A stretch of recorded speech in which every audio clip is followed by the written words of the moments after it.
আগামী ফেব্রুয়ারিতে নির্বাচন হবে কিনা তা নিয়ে অনেকের সন্দেহ আছে, আমারও আছে। এর মধ্যে নাসিরউদ্দিন পাটোয়ারি তো ঘোষণাই দিছে যে ফেব্রুয়ারিতে নির্বাচন হবেই না।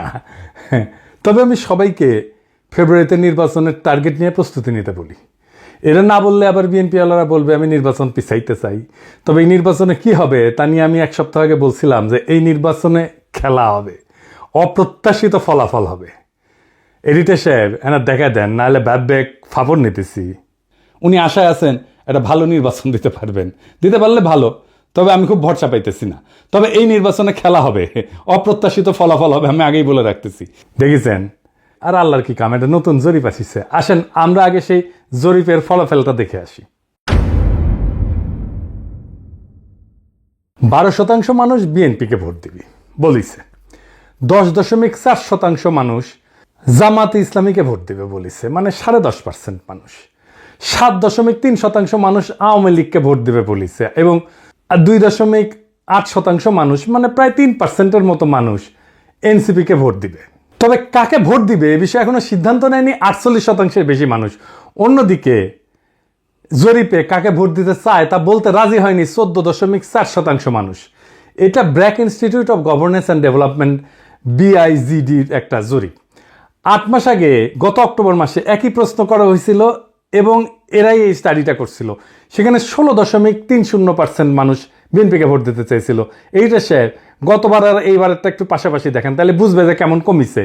11.30% মানুষ জামাতকে ভোট দিতে চাইছিল এবং 2% মানুষ এনসিপিকে ভোট দিতে চাইছিল। তার মানে জরিপ অনুযায়ী 8 মাস পরে বিএনপি এবং জামাতের ভোট কমিছে, এনসিপির কি সামান্য কিছু বাড়িছে। তবে 62% মানুষ এই রাজনৈতিক দলগুলোকে ভোট দেবে না, তাই না? কারণ তারা হয় বলতে রাজি হয়নি, অথবা তারা এখনো সিদ্ধান্ত নেয়নি। এরা এই 1 বছরে তাদের উপর থেকে আগের সমর্থন হারা সরাই ফেলছে, আরো ফেলবে। বিএনপির জনসমর্থন, দলের জনসমর্থন 26.32% কমিছে। হে প্রভু হরি রাম কৃষ্ণ জগন্নাথ প্রেমানন্দী, ইয়া ক্যা হুয়া। এডিটর সাহেব হে অরিজিনালটা শুনে দেন একটু। हे प्रभु हे हरि राम कृष्ण जगन्नाथ प्रेमानंदी, ये क्या हुआ? गला में पानी आ गया, गमछा भी खुल गया मेरा। लेंटी ये देखिए। হ্যাঁ, সাপ্রি ইনস্টিটিউট অফ ক্রিটিক্যাল থিঙ্কিং এর হোয়াটসঅ্যাপ শাখার গলা পর্যন্ত পানি আগা। বিএনপিকে জিততে পারবে, তারা মনে করতেছে পারবে, কারণ আওয়ামী লীগের এই 7.3% ভোট তারা নিবে। কিভাবে তারা নিবে, কৌশল কি, আসেন সেটা একটু বুঝে দেখি। তারা তাদের নেতাদের একটা অংশকে মুজিব, ধানমন্ডি, 32 নম্বর আওয়ামী লীগ নিষিদ্ধ করা প্রশ্নে আওয়ামী লীগের যে বয়ান সেটা ফেরি করার কাজে নামাই দিছে। আমরা জানি এই যে শেখ রুমিনুর রহমান, ফজা পাগলা, হাবিবুর রহমান হাবিব, এরা তো কেন্দ্রীয় পর্যায়ে, এমনকি জেলা পর্যায়ে, উপজেলা পর্যায়ে পর্যন্ত আওয়ামী লীগের ভোটার, বিশেষ করে হিন্দু সম্প্রদায়ের কাছে তারা একই বয়ান ফেরি করিচ্ছে। শুনেন, এটা বগুড়ার শাহ আলম সাহেব করছে। কিন্তু সংগঠন হিসাবে আওয়ামী লীগ নিষিদ্ধ চাই না। অথচ আজকে যারা বেহেশতের টিকিট দিতে চায়, জামাতের মধ্যে একটি নতুন সংগঠন করেছে হিন্দু জামাত। এটা কখনো সম্ভব? তারা এবং নতুন একটি রাজনৈতিক দল মিলে 3 দিনের ভুয়া আন্দোলন করে স্বাধীনতার নেতৃত্ব করে একটি রাজনৈতিক দল, বাংলাদেশের সবচেয়ে পুরনো একটি রাজনৈতিক দল, সেই দলকে বাংলাদেশে নিষিদ্ধ করেছে, যেটা রাজনৈতিক ভাবে সঠিক সিদ্ধান্ত হয়েছে বলে আমি বিএনপির একজন কর্মী হিসেবে মনে করি না।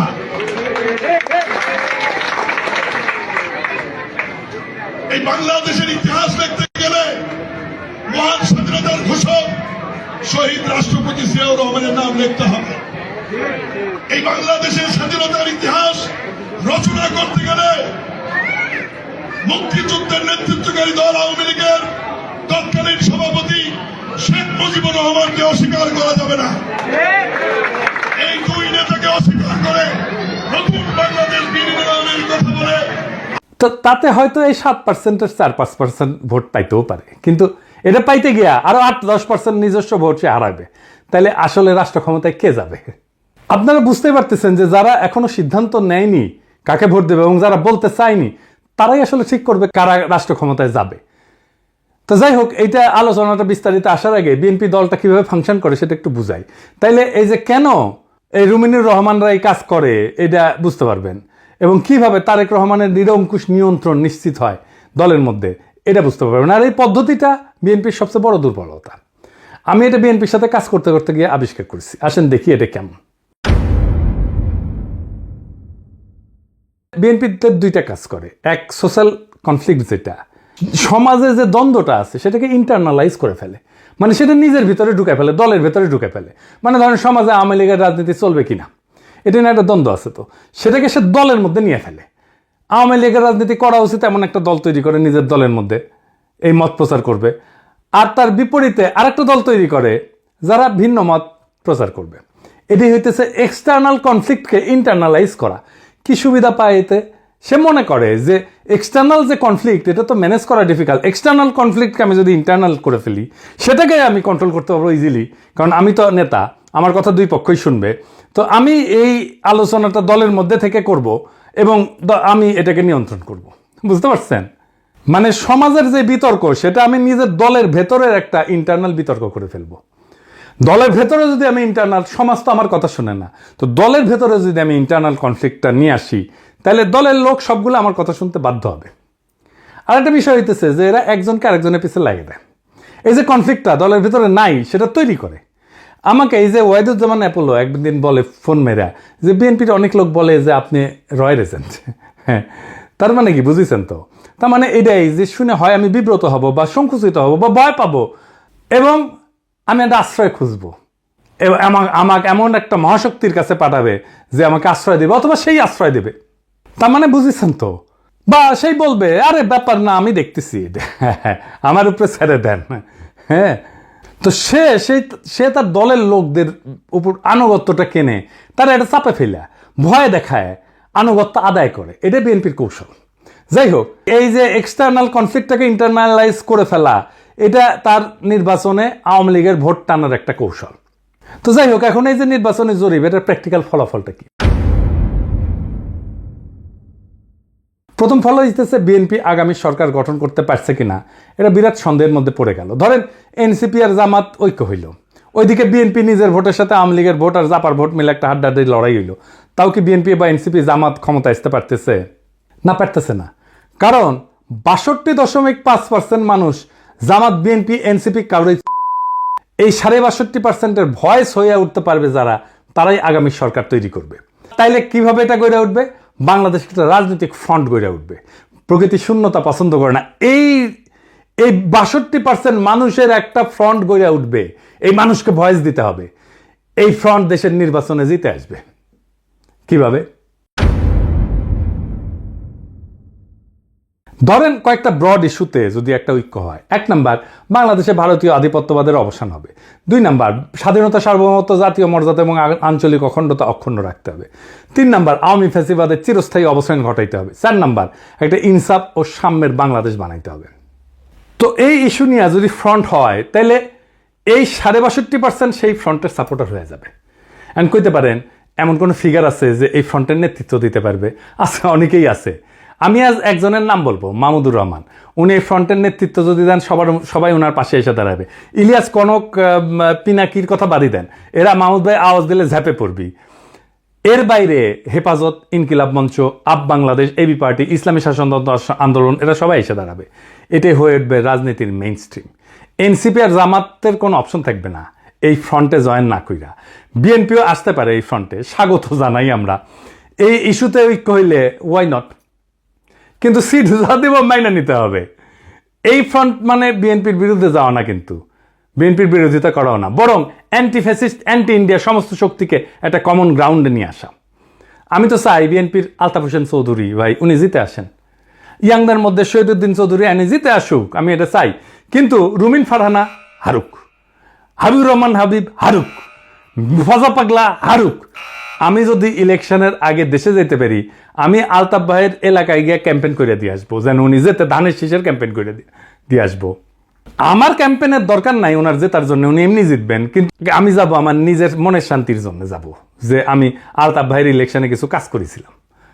তো এই যে ফ্রন্ট, এই ফ্রন্টের সুবিধা কি হবে?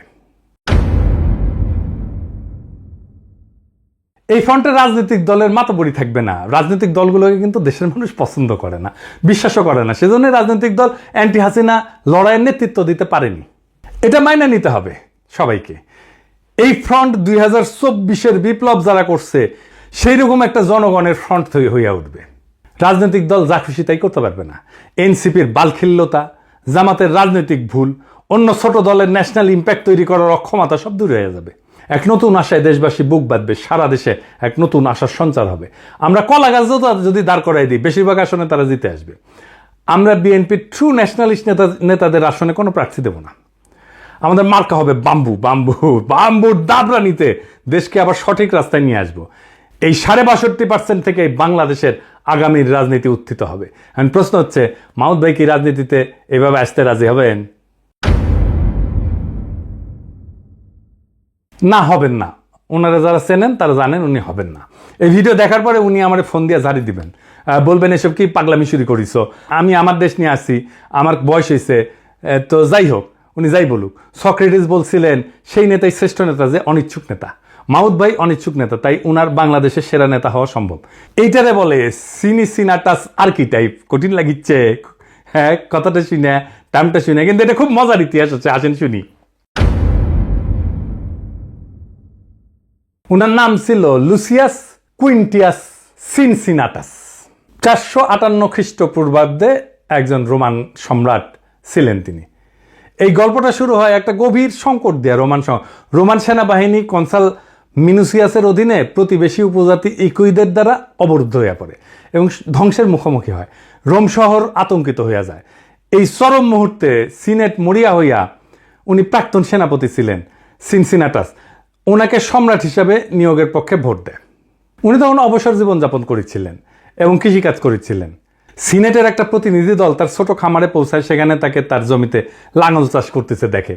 দেশের ডাকে সাড়া দিয়ে সিনসিনাটাস একটা নতুন সেনাবাহিনী গঠন করে এবং অসাধারণ সামরিক অভিযানে একদিনের মধ্যে ইকুইদেরকে পরাজিত কইরা অবরুদ্ধ রোমান বাহিনীকে উদ্ধার করে রোম শহরকে রক্ষা করে। 6 মাসের জন্য ওনাকে সম্রাট বানানো হয়েছিল, কিন্তু 15 দিন বা 16 দিন পরে উনি ক্ষমতা চাইরা আবার চলে যান, ওনার ক্ষেতের মাঠে চলে যান কৃষিকাজ করতে। জর্জ ওয়াশিংটনের হিস্ট্রিও কিন্তু এইরকম। উনিও কৃষিকাজ করতে চলে গেছিলেন, ওনাকে ধৈর্য এনে প্রেসিডেন্ট বানানো হয়েছে। জিন্না 1930 সালে হতাশ হয়ে কংগ্রেস রাজনীতি ছেড়ে দিয়ে লন্ডনে যে ওকালতি প্র্যাকটিস করেছিলেন, প্রচুর ভালো প্র্যাকটিস করেছিলেন, কিন্তু খুব প্রসার হয়েছিল, জমজমাট প্র্যাকটিস, বিলাসবহুল জীবন ছিল।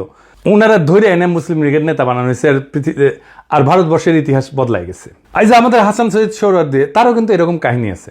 ওনার বোন বেগম শায়েস্তা ইকরামুল্লাহ সোহরাওয়ার্দীর লেখা জীবনীতে আছে। 1933 সালে সোহরাওয়ার্দী সিদ্ধান্ত নিল আর রাজনীতি করবেন না। ট্রেনে করে ভাইয়ের সাথে বোম্বে থেকে কলকাতা ফিরতেছিলেন। প্রোগ্রাম ছিল স্টেশনে নেমে বাসায় ফিরে রেস্ট নেবেন এবং ঘর সংসার করবেন। তো ওনার বড় ভাই ওনাকে ট্রেনে প্রতিজ্ঞা করেছে আর কখনো রাজনীতি করবা না। উনিও বলছেন আর করবো না ভাই। তো যাই হোক, হাওড়া স্টেশনে নামার সাথে হাজার হাজার মানুষ ওনাকে ঘিরে ধরে আল্লাহু আকবর, সোহরাওয়ার্দী জিন্দাবাদ স্লোগান দেওয়া শুরু করে। ওনার মাথায় নিয়ে মিছিল করা শুরু করে। কাম শেষ, উনি রাজনীতিতে স্থায়ী হয়ে যান। ইতিহাস বদলে যায়। আমার উপরে ছাইরা দেন। দেশের মানুষ যদি তৈরি থাকে তাহলে মাহমুদ ভাই আসবেন এই দায়িত্ব পালন করতে।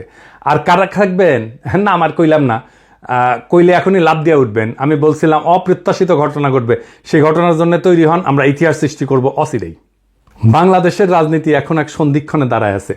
62% মানুষের নীরবতা, এটাই আসল শক্তি, এটাই আগামী সিদ্ধান্ত গ্রহণকারী হাত।